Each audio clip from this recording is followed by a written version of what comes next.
നമസ്കാരം. പുതിയ ഉയരങ്ങൾ താണ്ടി മുന്നോട്ട് പോവുകയാണ് ഇന്ത്യൻ ഓഹരി സൂചികകൾ. എന്നാൽ ആ മുന്നേറ്റം എത്ര നാൾ ഉണ്ടാകുമെന്ന് പറയാൻ ആർക്കും സാധിക്കില്ല. കാരണം ആഭ്യന്തര നിക്ഷേപകർ വരാനിരിക്കുന്ന യൂണിയൻ ബജറ്റിൽ നിന്നുള്ള സൂചനകൾക്കായി കാത്തിരിക്കുകയാണ്. അതുകൊണ്ട് തന്നെ വിപണി അതുവരെ ഏകീകരണത്തിന്റെ പാതയിലേക്ക് പോകാനുള്ള സാധ്യത ഏറെയാണ്. അതുകൊണ്ട് ഓഹരി വാങ്ങുമ്പോൾ ബ്രോക്കറേജ് നിർദ്ദേശങ്ങൾ കൂടി പരിഗണിക്കുന്നത് നല്ലതാണ്. ബ്രോക്കറേജ് സ്ഥാപനമായ മോത്തിലാൽ ഓസ്വാൾ സർക്കാർ ഉടമസ്ഥതയിലുള്ള Indian oil corporation limited suggest ചെയ്യുകയാണ്. കാരണം ഓഹരി ബുള്ളിഷിലാണ്. അതുമാത്രമല്ല, കമ്പനി അതിന്റെ ഓഹരി ഉടമകൾക്ക് ലാഭവിഹിതമായി 7 രൂപയും പ്രഖ്യാപിച്ചിട്ടുണ്ട്.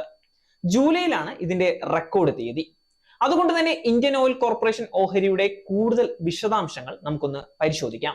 NSEയിൽ 0.5% ഇൻട്രാഡേ നേട്ടത്തോടെ 169 രൂപ 80 പൈസ എന്നതാണ് നിലവിൽ ഇന്ത്യൻ ഓയിൽ ഓഹരി കോർപ്പറേഷന്റെ വില.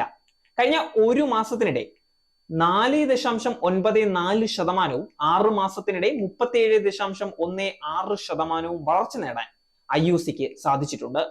2024 ഇതുവരെ ഓഹരി നേടിയ മുന്നേറ്റം 30.31% കഴിഞ്ഞ ഒരു വർഷത്തിനിടെ 82.78% ലാഭമാണ് നിക്ഷേപകർക്ക് IOC നൽകിയിട്ടുള്ളത്.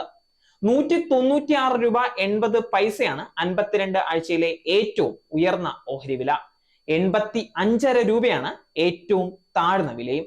പൊതുമേഖലാ ഓഹരിയായ ഇന്ത്യൻ ഓയിൽ കോർപ്പറേഷൻ നിലവിൽ അതിന്റെ 5 ദിവസം, 10 ദിവസം, 20 ദിവസം, 50 ദിവസം, 100 ദിവസം, 200 ദിവസത്തെ എക്സ്പോണൻഷ്യൽ മൂവിംഗ് ആവറേജുകൾ തുടങ്ങിയ പ്രധാന ഹ്രസ്വകാല, ദീർഘകാല ചലിക്കുന്ന ശരാശരിക്ക് മുകളിലാണ് ട്രേഡ് ചെയ്യുന്നത്. ബ്രോക്കറേജ് സ്ഥാപനമായ മോത്തിലാൽ ഓസ്വാൾ പറയുന്നത് 195 രൂപ ടാർഗറ്റ് വിലയോടെ IOCയിൽ ഓഹരി വാങ്ങാമെന്നതാണ്. അതായത് നിലവിലെ ഓഹരി വിലയിൽ നിന്നും 15% വളർച്ചയാണത്. 2024 മാർച്ച് പാദത്തിൽ ഇന്ത്യയിലെ ഏറ്റവും വലിയ പൊതുമേഖലാ എണ്ണ കമ്പനിയായ ഇന്ത്യൻ ഓയിൽ കോർപ്പറേഷന്റെ വരുമാനത്തിൽ നേരിയ ഇടിവുണ്ടായിരുന്നു. 2,103,28,00,000 രൂപയായിരുന്നു മാർച്ച് പാദത്തിൽ കമ്പനിയുടെ ഏകീകൃത മൊത്ത വരുമാനം. എന്നാൽ ഇത് മുൻപാദത്തിലെ 2,01,173,88,00,000 രൂപയുമായി താരതമ്യം ചെയ്യുമ്പോൾ 0.53% ഇടിവാണ്. കഴിഞ്ഞ വർഷം ഇതേ പാദത്തിലെ 2,05,87,53,00,000 രൂപയുമായി താരതമ്യം ചെയ്യുമ്പോൾ 2.43%. ഓഹരി ഉടമകൾക്ക് 10 രൂപ മുഖവിലയുള്ള ഓരോ സ്റ്റോക്കിനും 70% ലാഭവിഹിതം നൽകുമെന്നാണ് കമ്പനിയുടെ പ്രഖ്യാപനം. 70% ലാഭവിഹിതം 7 രൂപയായി വിവർത്തനം ചെയ്യപ്പെടുന്നു.